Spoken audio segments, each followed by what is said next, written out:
That's okay. Right. Thank you. We'll call the meeting to order. Welcome, everyone.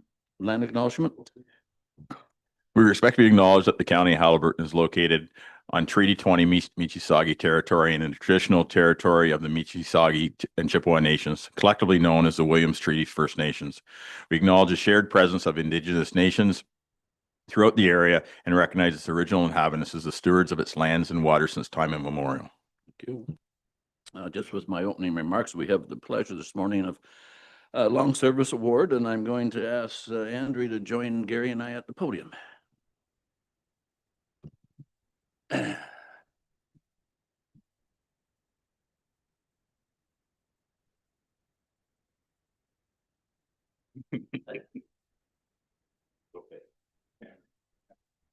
So, thank you, Warden Burton.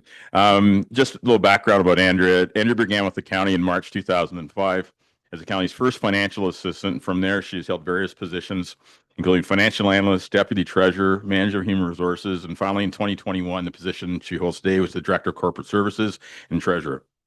Andrea's never been afraid to take on these other duties as assigned, and from time to time, you can find her planning social events, volunteering with AMCTO, decorating, riding in a snowplow, line dancing, for snow shoveling, and hanging out on the Santa Claus parade float. Andrew has always been dedicated to the county's priorities and has been a leader throughout some tough years, showing grace, kindness, and understanding. And I would just like to say from my time here in the last couple of years that Andrew's work with me has been invaluable for being able to move things forward, creating a much modernization of our budget process, much transparent process, and I couldn't have done it without her. And the last thing I mentioned is a much little known fact that she is a long-standing skating champion within the county of Haliburton. So congratulations. Thank you.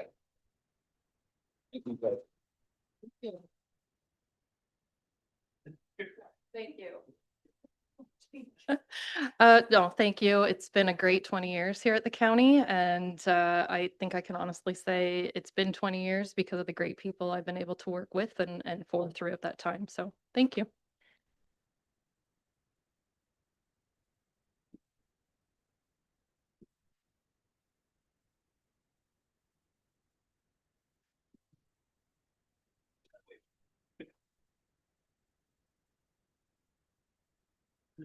Any disclosure of any interest? Seeing none. Approval of the agenda. That the January 14th, 2026 Haliburton County Council agenda be approved. Could have someone move? Councillor Carter, Councillor McKechnie. All in favor? It's carried. Thank you. This morning we're going to do the acclamation of the deputy warden. That the Haliburton County Council acclaim Councillor Liz Danielson as Deputy Warden of the Corporation of County Haliburton effective January 7th, 2026. Could I have someone move? Councillor Shell, second by Councillor Dayu. All in favor? It's carried. Thank you. Thank you. Presentations. This morning we have ULinks testing waters. Andrew Gordon. Welcome, Andrew.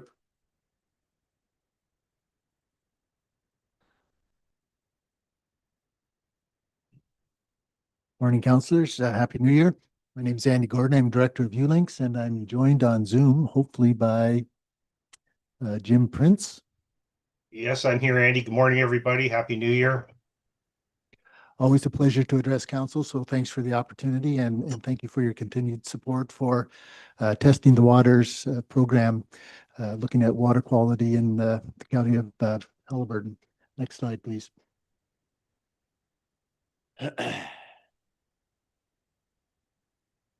I'll forego the standard ULinks diatribe that I usually go into, just to say that we've been here for 25 years. There's our website.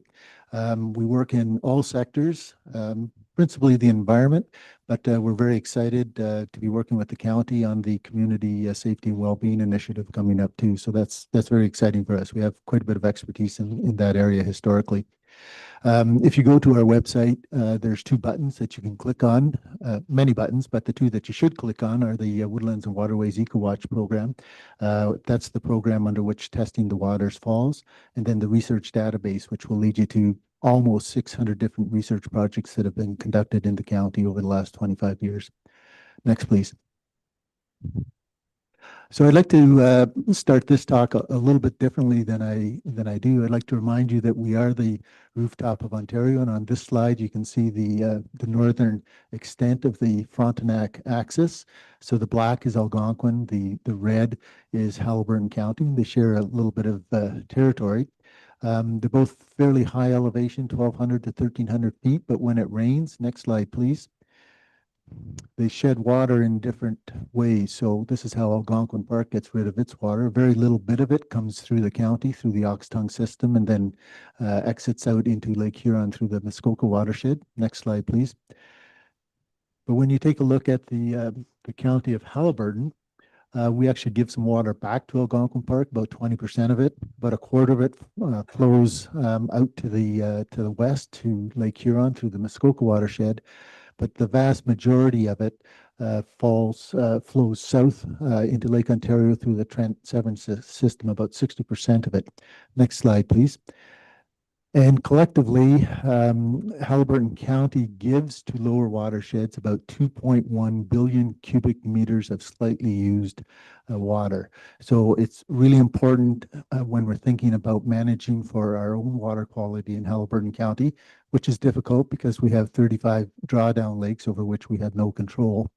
But it's also important to think about the people that live below us in the watersheds and that we are impacting their water quality with what we do to our water quality. Next slide, please. So in this update here, I'm going to talk about past, present, and future, where we've been, a bit of our biological origins, an overview of some of the physical and chemical parameters that we monitor, where we are now, an overview, some trends, a little bit on how we manage our data, some ancillary studies that we're involved in, and a very brief financial overview, and then where we're going. Next slide, please. So our biological origins date back to 2019. That's when we formed the Woodlands and Waterways EcoWatch program. And the reason for that was because of the map on the left. Those dots are where the Ontario benthic biomonitoring network monitors for the little insects on the right. Those are benthic invertebrates. And collectively, they can tell you an awful lot about the health of the lakes from a biological perspective. Next slide, please. Problem is that Haliburton County was pretty disparate. There was nothing there. And so over the last 7 years, we've changed that. We've monitored the benthic invertebrates with students at Trent University through that area. And I'm happy to report that by and large, most of the lakes in Haliburton County are in pretty good biological shape. However, you have to be able to look at both the physical and chemical parameters of the lakes in order to be able to determine whether that is in fact true. So next slide, please. You have seen this slide at least 3 times before. It's changed a little bit. Down the left-hand side of it are the chemical parameters that are commonly utilized in water quality testing programs. And across the top, there's 5 programs, testing programs listed there. The 2 in the middle, the MECP and the MNRF, are the government-run programs. And you'll see, because of the green parameters there, they're very comprehensive. The problem is they come back to the county on a very irregular basis. So MECP once a decade, MNRF about once every 5 years. MECP does quite a lot of lakes. MNR does hardly any lakes at all. The bigger problem is that they don't tell anybody. They don't tell the citizens, they don't tell ULinks, they don't tell the CHA, they don't tell counselors about when they're coming. The only way you actually know they're in the county is if somebody actually sees a boat on the water, and you're left to actually go to their database and see whether it's been updated.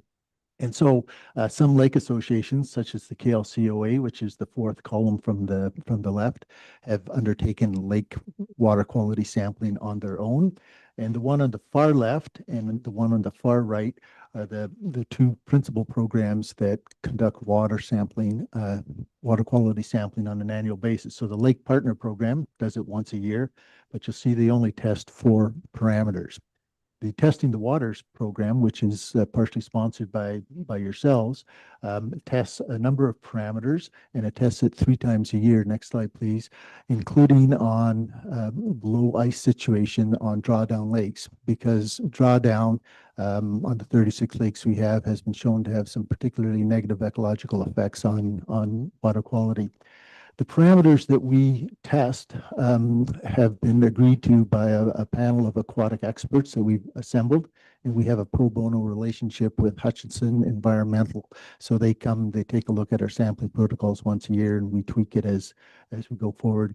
Just one quick thing to point out, you'll note that the Lake Partner Program samples for calcium and chloride. We do not, and that's because their data is publicly available. So we sort of reach over and steal and gather and take their data and add it to our annual reports that we send out to the lake associations. Next slide, please. And so here's an overview of where the program has been and where it's going. So in 2022, we started out with 9 lake associations at 20 lakes. And by 2025, we've grown that to 25 lake associations working on 39 lakes. The yellow pins are where physical and chemical parameters of water quality are monitored, and the red pins are where additional biological benthic invertebrates are being monitored. There's an additional 10 lakes that are monitored that are not part of the Testing the Waters program that are monitored solely for benthic invertebrates, including Kawagaba up in Algonquin Highlands. So they're part of the Muskoka watershed, so they decided to go on their own, but we still do benthic monitoring for them. Next slide, please. By the numbers, over almost 10,000 physical water quality measurements. So these are things such as sucky depth or water clarity, pH, temperature, about 8,000 water chemistry samples.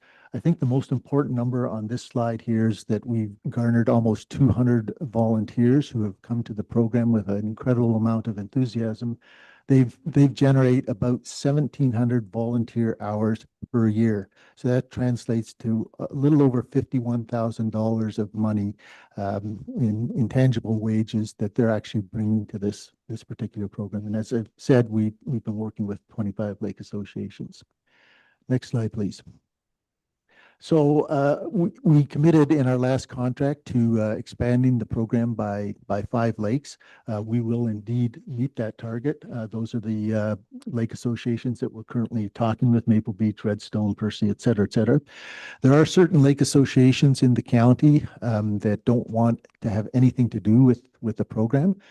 Some of this is political. More often than not, it's related to the size of the lake association. Very small lake associations that don't have the bandwidth to participate or the financial resources to contribute to water sampling. So we are still trying to work with them. And so if we're sampling in a particular area, we might just sneak over and grab a sample out of their lake, because then we can approach the lake association and start to talk to them about value. So it's our hope to bring all of the lake associations on board at some point in time.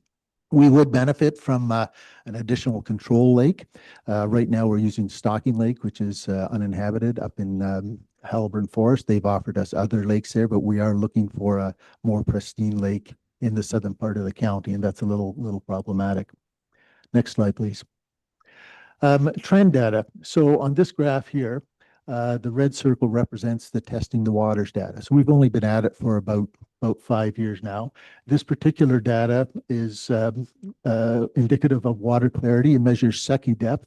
And on the little photograph there, that's Jim Prince's arm, and he's about to lower a sucky monitor, a disc, into the water. You basically lower it in, and when you can't see it anymore, you record the height. And so the longer the height is, the clearer your lakes are. And so this graph would indicate that from 1990 until the present, lakes are getting actually a little less clear, a little more turbid. And initially, this might be a little bit alarming, but this is actually a good thing, because these lakes are recovering from the system level impact of acid rain that turned everything to vinegar back in the 1960s and the 1970s. And so this is a absolutely normal biological response that we're seeing here. They're not going to turn into swamps or bogs. At some point, that line is going to level out. But this is the value of long-term data, and the aquatic scientists will tell you it takes about 18 years before you can actually identify a trend in the data. And in fact, you can see how the data in some cases on the line there rises. And so if you just took a snapshot, you might come to the erroneous conclusion that lake clarity was increasing. So this is the real value of long-term testing. We've only been at it 4 years, but we do have access to all of the other historical databases. Next, please. I showed you this last time. All of our data is currently uploaded to DataStream, which is a program of the Gordon Foundation, quite wealthy foundation. No relationship, unfortunately. And however, it's very difficult to go into that data set and to compare one lake to another. So we worked with software engineering students at Trent University to develop this data viewer. I showed you the prototype last year. I was hoping to be able to show you the full thing this year. We don't have any money for this particular project, so we're dependent upon subsequent classes of Trent students to do this. But this is how it works. So you'd have a visualization of all the lakes that have been sampled. Next slide, please. And let's say you wanted to compare Stocking Lake to Gull Lake. And so you would click on those with your cursor. Next slide, please. You'd then go over to the list of parameters on the left side. Let's say you're interested in phosphorus. You'd click on that. Next slide, please.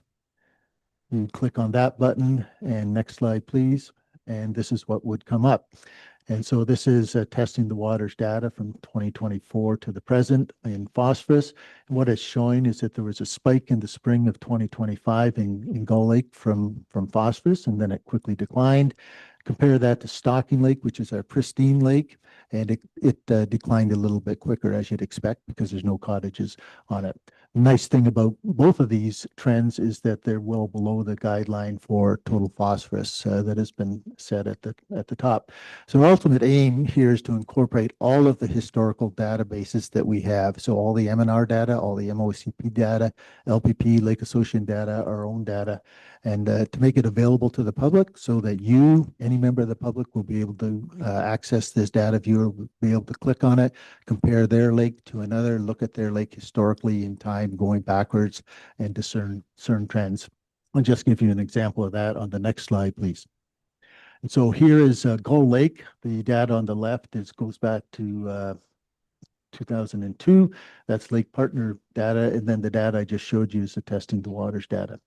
And the good news here is that across the county, phosphorus levels tend to be trending pretty normally. There are spikes and there are blue-green algae outbursts, and Jim will address that in a minute. Next, please. So the Testing the Waters program has really invigorated individuals, families, lake associations, and actually provided us with the bandwidth and the volunteer resources, boat drivers and note takers, to be able to branch into other ancillary areas. So for example, invasive species, this year we did a fee-for-service work on the upper watershed lakes, so Kinesis, Growler, Redstone, and Lipsey, and looking for invasive aquatic plants. The good news is we only found 1 or 2 of them, so they haven't reached the upper watersheds yet. We've now applied to the Invasive Species Center to look at lower watersheds, and we have an ongoing project with Algonquin Highlands and looking at aquatic invasive species as well.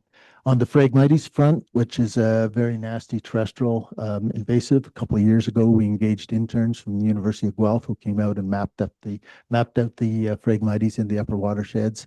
And this past fall, we actually had a small contract with Dicer et al. To remove a problem patch of Phragmites from Pine Lake, which is over by West Guilford, which was threatening the beach. And that project is about 95% complete at the present time.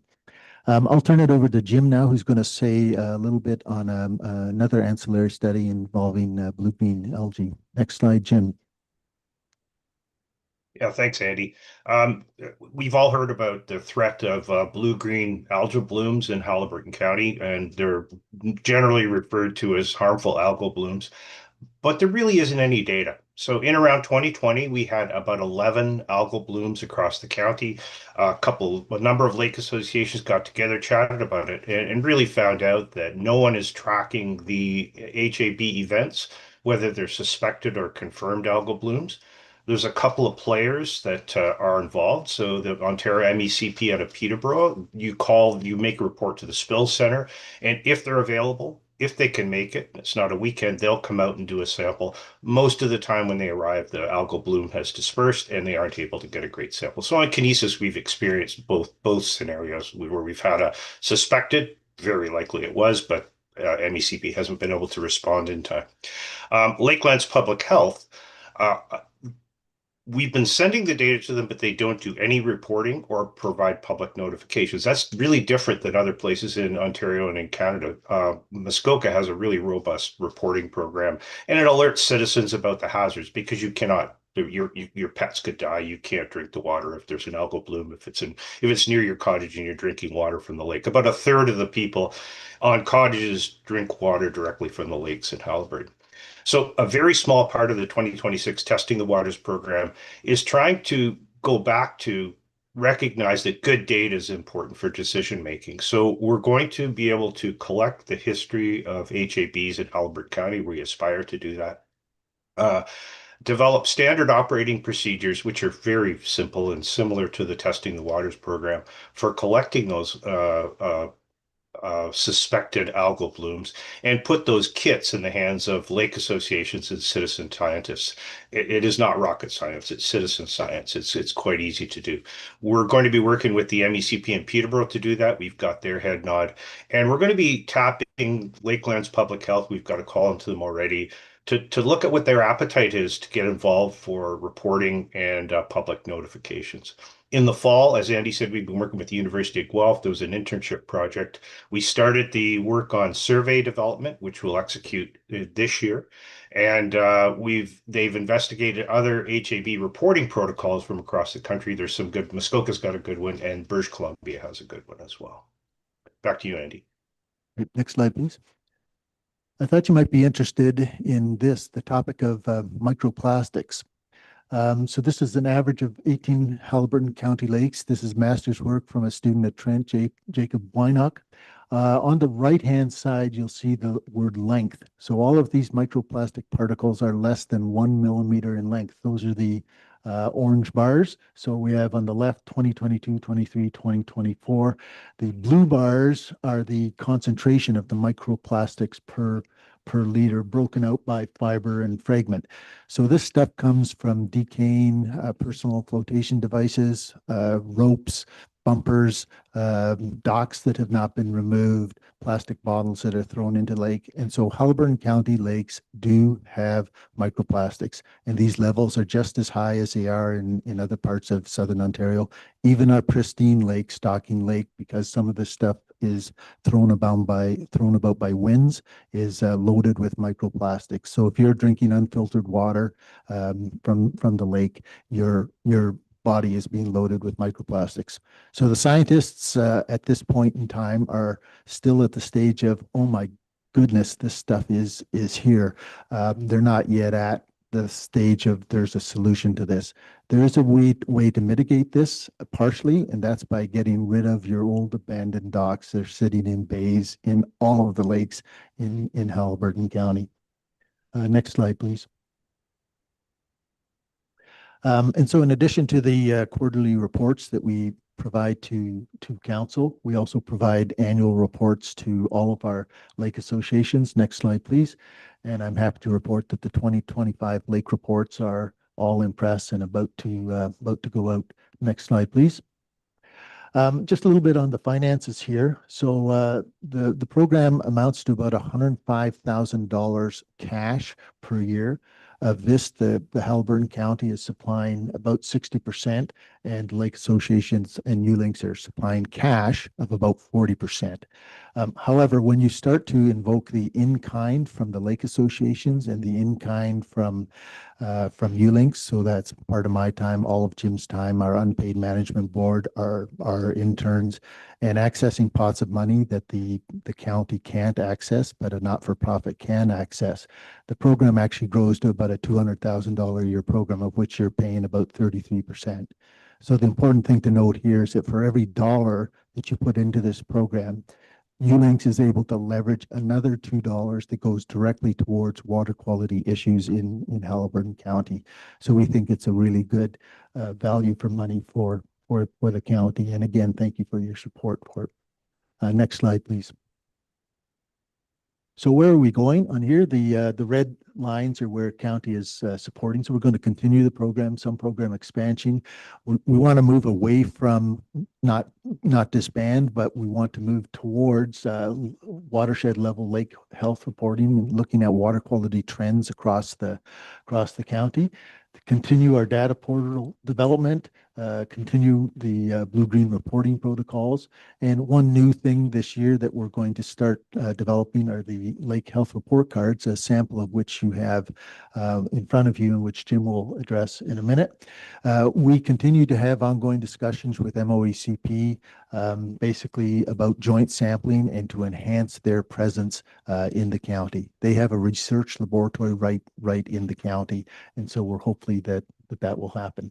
On the ULinks front, we will continue to act as an aggregator of public, private, and not-for-profit organizations in the county that are interested in water health. So that would include Watersheds Canada, the CHA, lake associations, all municipal governments, and academic institutions, especially Trent University, which is our principal partner.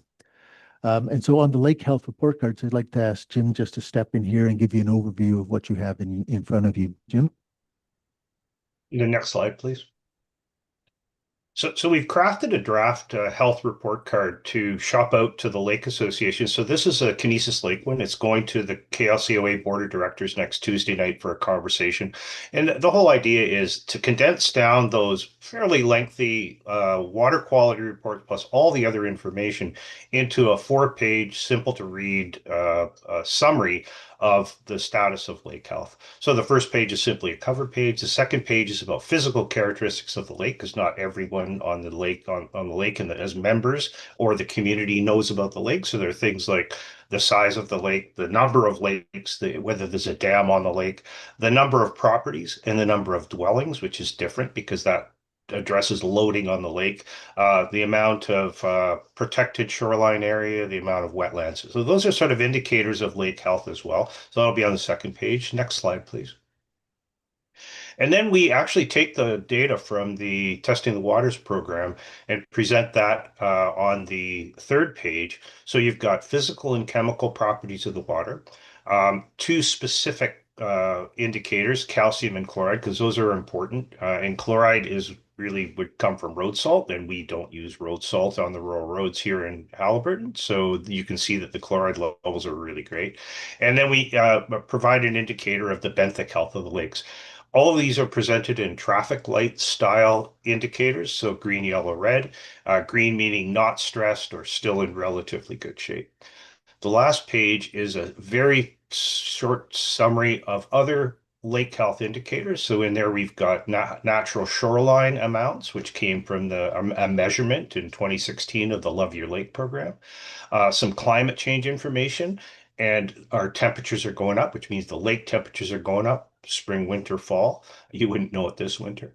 But overall, they're trending up, which has a definite impact on the lake. And the third one is the invasive species counts in the lake. So we get that information from work that we've done on the sampling, as well as EDD maps and some work that the CHA done, including mystery snails. Another indicator we'll likely add to this, and that's being developed right now, is probably microplastics, just to have a blunt reminder to people to try to minimize the amount of microplastics they're putting in the lakes. Next slide, back over to you, Andy. Right. So I'd like to leave you with this slide here. This is from Scott Lake up in Algonquin Park, about 40K north of Stocking Lake, sort of up in Councillor Dayou's neck of the woods. This is a shot I took back in the mid-90s out of low-flying Beaver airplane. And what I'd like you to look at is what we refer to as the coarse woody debris. So these are dead trees on the banks of the lake that have fallen into the lake. And they have a lifespan in the lake of anywhere between 700 and 1,000 years. So during that period of time, they actually act as physical barriers for fish populations moving up and down. They very slowly decompose, releasing their chemicals into the lake, which in nutrient poor lakes is a good thing. But more importantly, they act as habitat for biofilm, which is slime.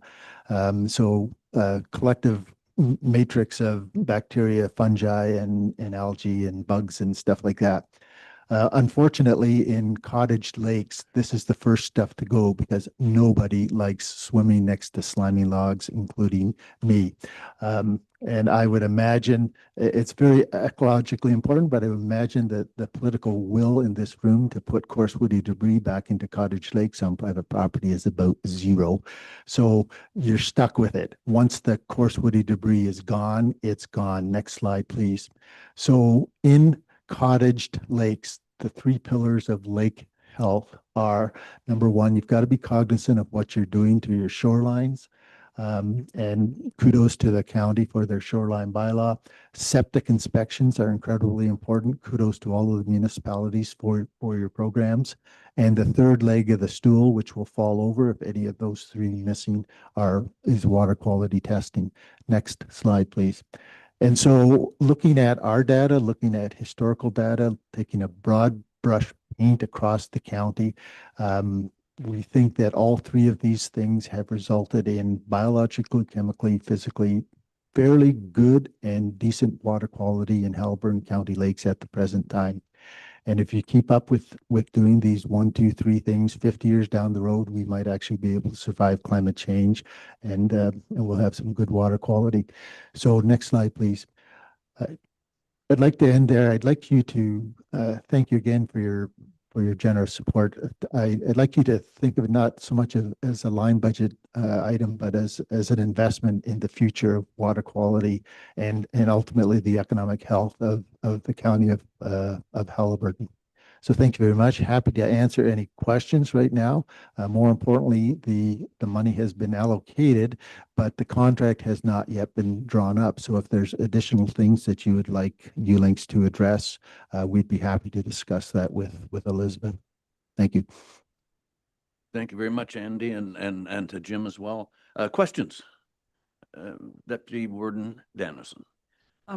Not a question so much as to say that I'm really, really encouraged by the fact that the county is continuing to support this program. My primary concern is the lack of willingness by Lakelands Health to provide information to residents, advising them of the dangers associated with that. We've run into that a couple of times in Algonquin Highlands, where basically they threw it back at us saying like, oh no, it's your responsibility, but it is not. And I'm wondering if there's anything that we can do to encourage or kind of push the health unit a little bit to assume their own responsibilities. I'll let Jim address that. There is a new CEO, I believe, at Lakelands that Jim has been engaging with or started to engage with. Correct. And that's a bit hopeful, Liz. The new director, Dr. Piggott, he seems like a very open-minded individual, and his deputy director of health. I can't quite remember her name now, but we've reached out to them to have a conversation with them. Up to this point, it's all been to sort of the bureaucrats at the lower level, and we just haven't had any response at all. So we're looking forward to like all these things, they take time. So I think we're going to work through 2026 first half to have those conversations. But the point is, if they started from zero, I think they would continue to push back. If they start with a leg up where we've got data, where we've got protocols, where it would be easy for them to do the reporting, they might be more apt to dive in. So that's where we're heading. Councillor Ryle. Well, you just have to have insider information because I am the vice chair of the Lakelands Public Health Board.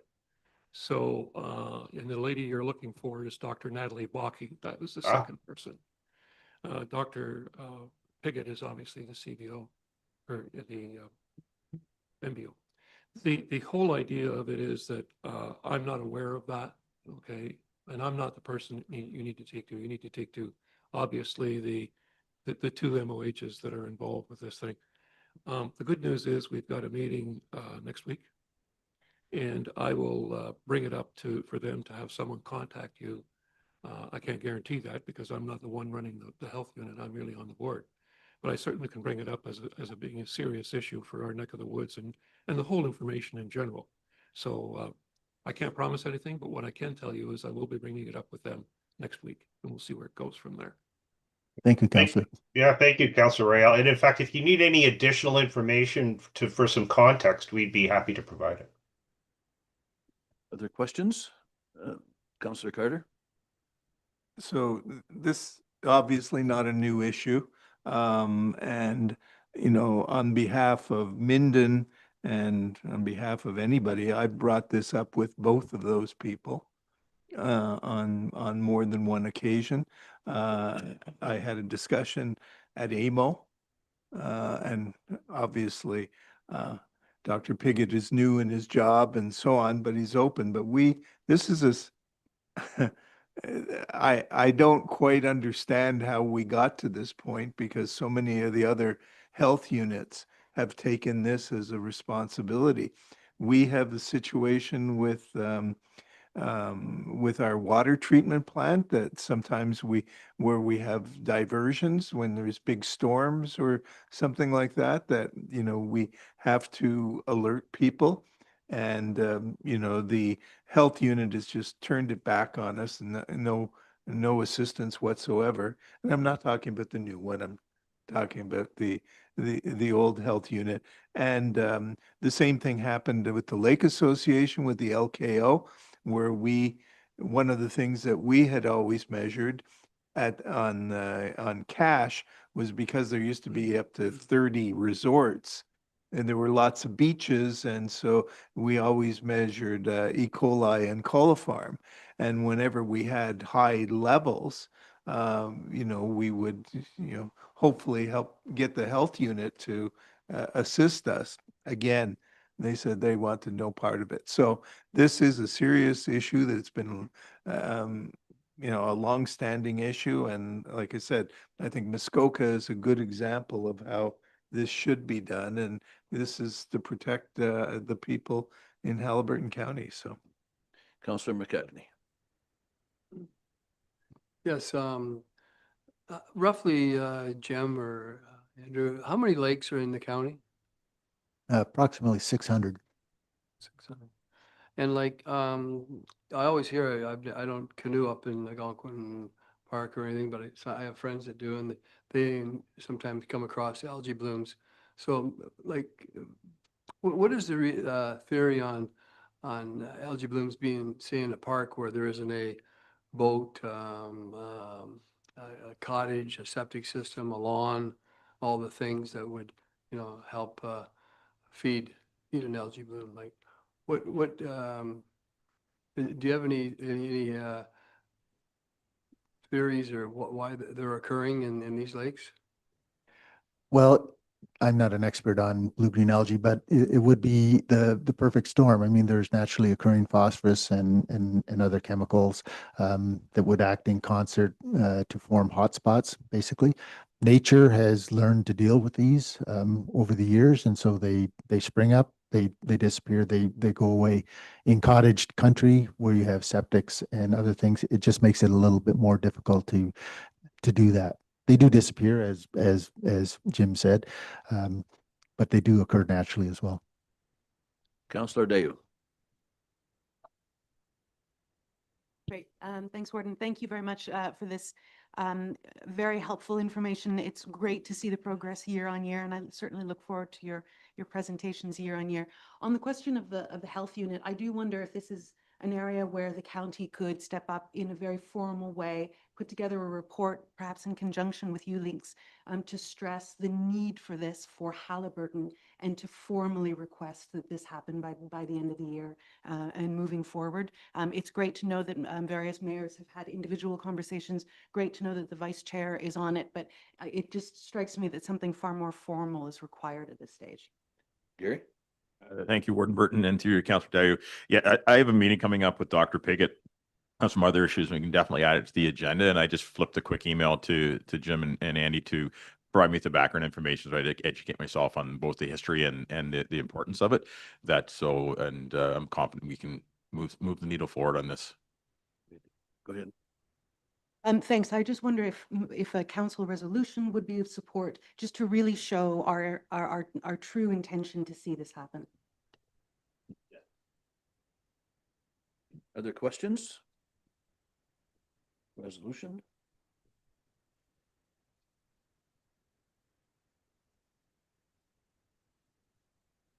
Just for clarity, Warden Burton, we're going to deal with the new resolution introduced by Councillor Daou first. Okay.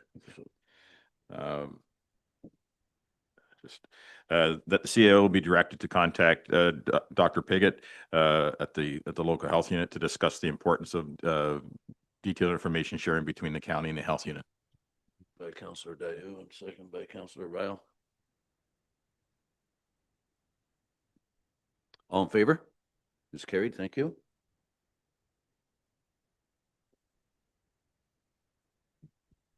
And then lastly, that the ULINX presentation testing the waters be received as information. If someone move, Councillor Daou, second by Councillor Carter. All in favor? It's carried. Thank you. Thank you, Andrew. Thank you very much, councillors. Have a good day. Yeah, thanks, folks.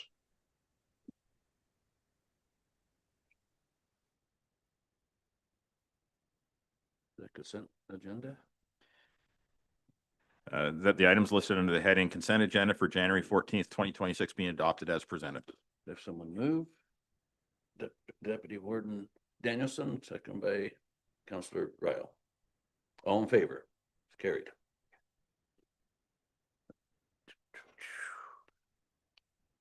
Community safety and well-being. Sue.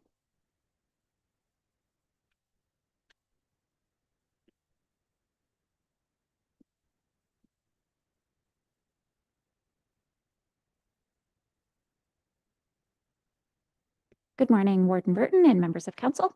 Before you for its annual review is the 2023-2027 multi-year accessibility plan. The appendix, which lists detailed initiatives from each municipality, has been reviewed and revised in collaboration with county staff, local municipalities, and members of the Joint Accessibility Advisory Committee.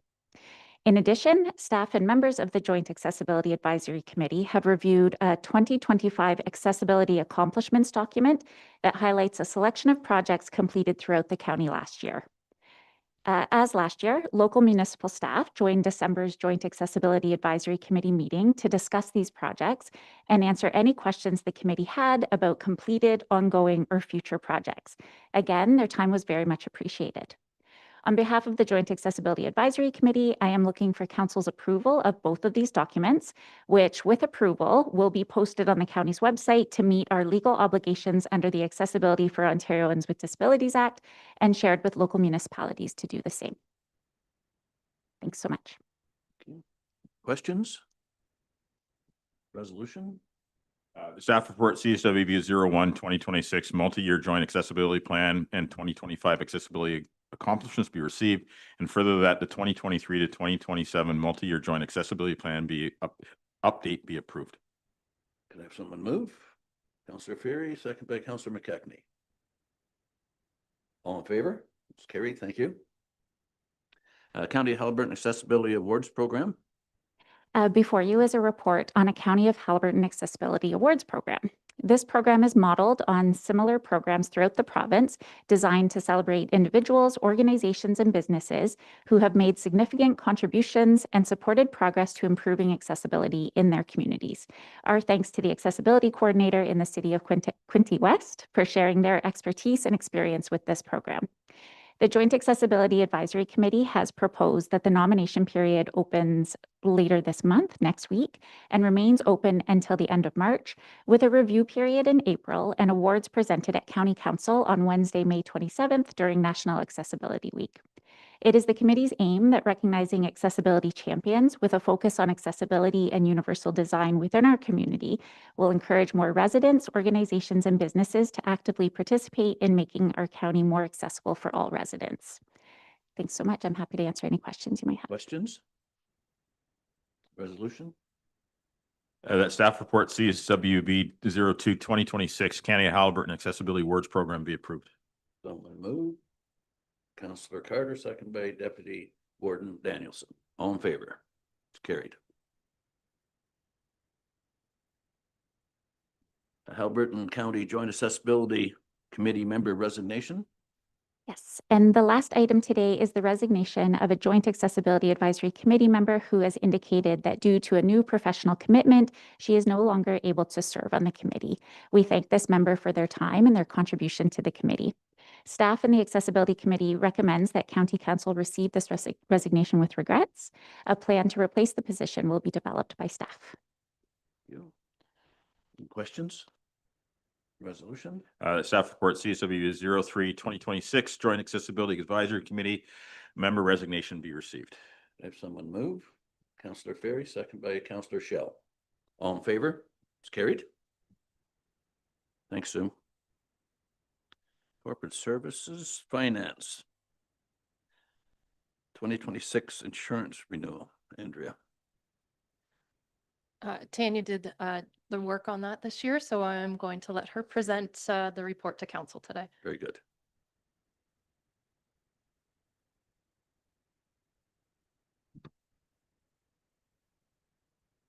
Good morning, Warden Burton, members of council. Last week, staff received the county's annual insurance renewal from Aon, which renews as of February 1st this year. We received good news that the global insurance market has largely stabilized. This year's renewal is an overall of 2.5% increase over 2025. Increases in premiums are seen within the automobile and general liability policies, with the total combined increase of just over $11,000. There were no premium increases to report in crime, excess liability, environment, impairment liability, cyber, council accident, or volunteer accident policies. And there was also a slight decrease in property insurance premiums of approximately $939. Total renewal will be a cost of almost $456,000. Staff budgeted just over $469,000 for insurance in 2026. Staff are recommending the insurance renewal be approved as presented. Thank you. Questions? Resolution. No. Sorry, Bob, go ahead. Just a quick question is, so great numbers, yay. But it seems like in listening to what's happening in various municipalities, they're all over the board. Like, some people got, 2% increases and other people get 20% increases. And I'm, obviously history and risk is, plays a large role in that. But like, is there anything else? I mean, like, what's the secret sauce? It is primarily based on the county's history, our claims, the number of vehicles and equipment within our fleet, and that's the rates have been pretty stabilized in for the renewal, as Tanya has stated. Automobile has gone up slightly, and that's just because of new vehicles, not because of rate changes. So I can only speak to the county's experience, but it's blamed or we also have done really well with claims. We haven't had very many claims over the last couple of years, which also is reflected in these rates. Other questions? Resolution? That report number COR 05-2026 be received, and further that the insurance renewal proposal provided by Aon effective February 1st, 2026 be approved. One move. Deputy Warden Danielson, second by Councillor Shell. All in favor? It's carried. Thank you. Thank you. Thanks, Tanya. Borrowing bylaw? Annually, the borrowing bylaw is brought to council, typically every January. This bylaw authorizes the temporary borrowing of funds to cover current operating expenditures, such as the county's corporate credit card or the overdraft on our checking account in the event of cash flow issues. The attached bylaw to the report, there's no changes from the last approval when you saw this in August when we changed corporate credit card providers. Staff are recommending the approval of the borrowing bylaw as presented. Any questions? Resolution? That report number COR 01-2026 be received, and further that the borrowing bylaw as presented be approved. If someone move, Councillor Carter, second by Councillor Ferry. All in favor? It's carried. Thank you. The investment report. Although not as good as 2024, 2025 was another successful year with our investments. As of December 31st, the county had almost $12.8 million invested. That was higher than normal because I did put in the majority of the December 15th levy payments for over the holidays into our high interest savings account. Interest rates did continue to drop in 2025, starting the year at 3.955 and ending the year at 2.775.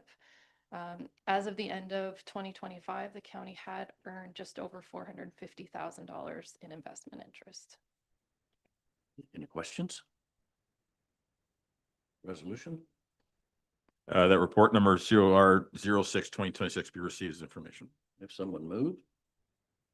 Councillor Carter, second by Councillor Dayu. All in favor? Carried. Human Resources, 2026 renewal of employee benefits. Staff met with K Brewer Financial just before the holidays to review our 2026 staff benefits, which renews on February 1st. After final negotiations, K Brewer Financial was able to present the county an overall 2.7% decrease in our 2026 renewal. The renewal proposal included rate decreases for life, dependent life, long-term disability, extended health, drugs, and dental. There were no changes to premium rates for accidental death or dismemberment, short-term disability, or the employee assistance program. And we did see increases in the extended healthcare, vision, hospital, and pool benefit plans. Based on the last couple of years, staff had included a 5% premium increase in the 2026 budget. Staff are recommending the benefit renewal be approved as presented. Thank you. Questions? Resolution? The staff report COR 04/2026 be received, and further that the employee benefit renewal proposal by K Brewer Financial Services effective February 1st, 2026 be approved. Have someone move? Councillor McKechnie, second by Councillor Ferry. All in favor? It's carried.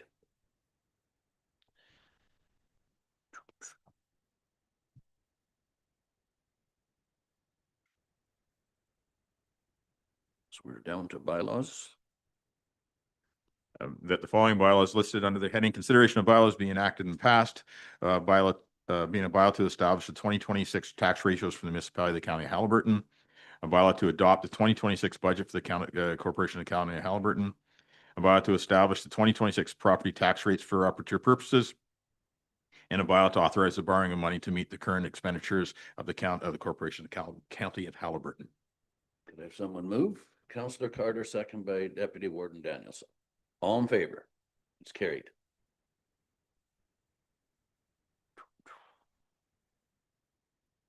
And ask for a motion to go into closed. That in accordance with the Municipal Act Section 239B, sub B and E, that Haliburton County enter into the closed session for the following reasons: B, to deal with a personnel matter about an identified individual, including municipal and local board employees, which is to review the recommendations of the public appointment to the library board, and litigation, potential litigation, including matters before administration tribunals affecting the municipality of the local board.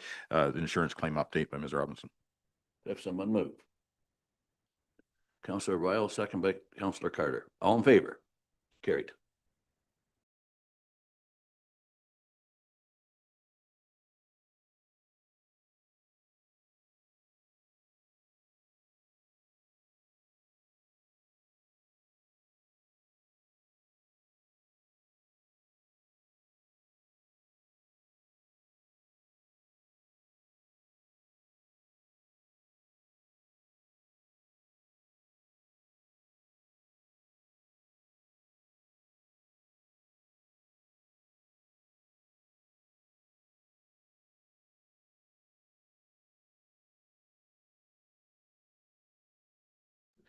We have rise and report from closed session. Yes. That Leslie Banner be appointed to sit as a member of the Haliburton County Library Board for the remainder of the current term of council. Have someone move? Councillor Dayu, second by Councillor Carter. All in favor? It's carried. Thank you. Confirmation bylaw? That bylaw 4334 being a bylaw confirm the proceedings of the county council be considered to be read a first, second, and third time. If someone move, Councillor Ryle, second by Councillor Shell. All in favor? It's carried. Adjournment. that the January 14th, 2026 meeting of Haliburton County Council be adjourned at 10:13 a.m. Moved by Counselor